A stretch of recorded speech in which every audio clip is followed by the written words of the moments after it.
What's up everyone, it's Lethal, and in today's video I'm going to show you how to use one button, one keyboard bind for editing.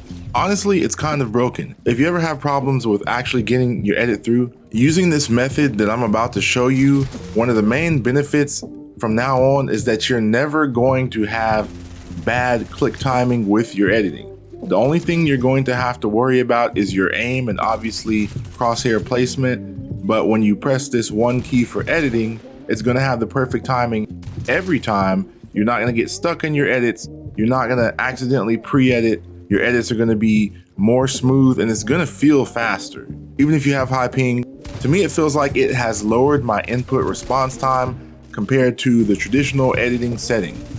There is at least one other keyboard that you can do this with. And if you do your research and check on your keyboard software, you probably can do this as well. But let me go ahead and open my SteelSeries software. All right, straight into the engine tab, I'm gonna tap on the Apex Pro Mini. Now, if you have a SteelSeries keyboard, by the way, you can customize your rapid trigger settings.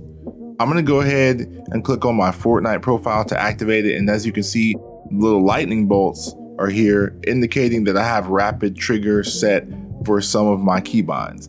Now what rapid trigger does is it lets you press down the key and you can adjust the distance of release or the distance that the key travels back upwards before you can press it again and reactivate it. And doing this can just make your keyboard feel a whole lot more sensitive, a whole lot more responsive. All your tiny strafing movements when you're in fights and things like that, that's the sort of thing that helps with.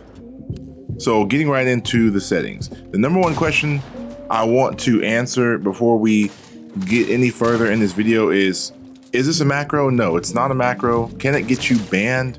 No, it cannot get you banned. If you're wondering, the official terminology for this is dual binding and dual actuation.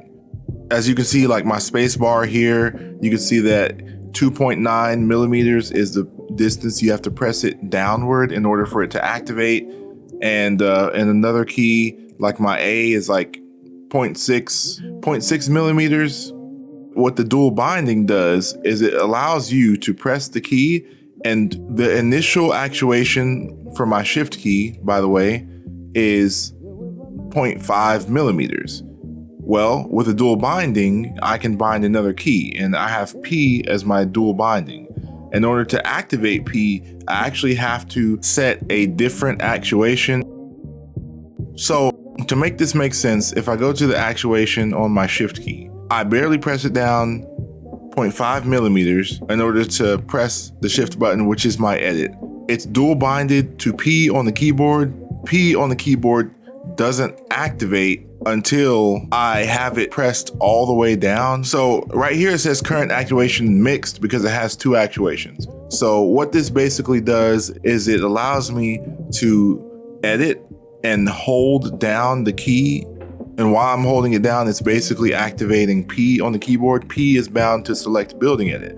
Therefore, I press the key, it activates my edit button. And then while I'm holding down the key, it's like when I'm holding down the mouse.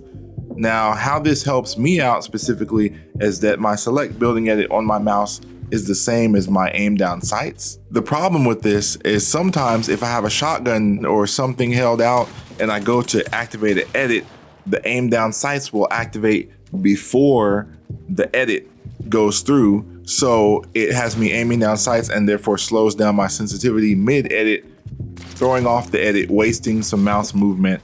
And there's also some weird ADS bug where when you have the select building edit on aim down sights, then you get stuck aim down sights right after you complete an edit and you probably end up dying in a box fight. Now, if you have regular keybinds for your mouse, you probably don't have to worry about any of this, but this video is about how to edit with one keybind. My specific settings on my mouse, editing with left shift and building with scroll wheel while holding down right click to build. Now, with this single keybind for editing, it removes me having to left click and taking my finger off the scroll wheel, therefore allowing me to keep my finger on the scroll wheel and building and not missing opportunities to be able to build what I want to. It's a game changer. But no, especially if you skipped ahead in the video just to get ahead, this is not bannable.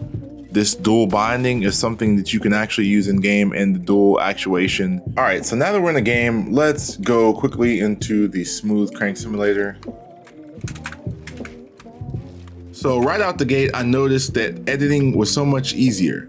But there is one downside, and that is when you flip ramps, you have to lightly press on the key in order to activate it without bottoming it out. Or you can just add a separate editing bind specifically when you want to do ramp flips. Other than that, my edits are so smooth that other than right here when I accidentally make a door, I didn't really mess up in my edits at all. I even started trying some new edits that I don't normally do because I don't have time to move my finger from the scroll wheel to my left click. It's just physically impossible.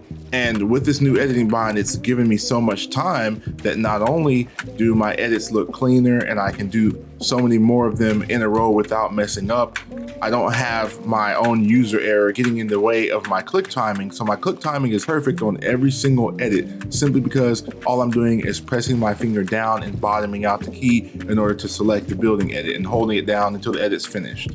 And with the extra time that I have, you probably won't notice because you don't have the problem if you don't build with scroll wheel, but I noticed immediately that I have so much more time between pulling out my builds and editing that I can actually do edits like these. So if you want to keep up with how I'm doing with any of my new settings, you can always tune in to any of my daily live streams. I multi-stream on TikTok, YouTube, Kick, and also Twitch. So if you have any questions that I can answer live, feel free to show up to any of those streams. But that's pretty much going to wrap it up for this video. If you have any questions, let me know down in the comment section. Also, if you have any suggestions for future content, let me know down there as well.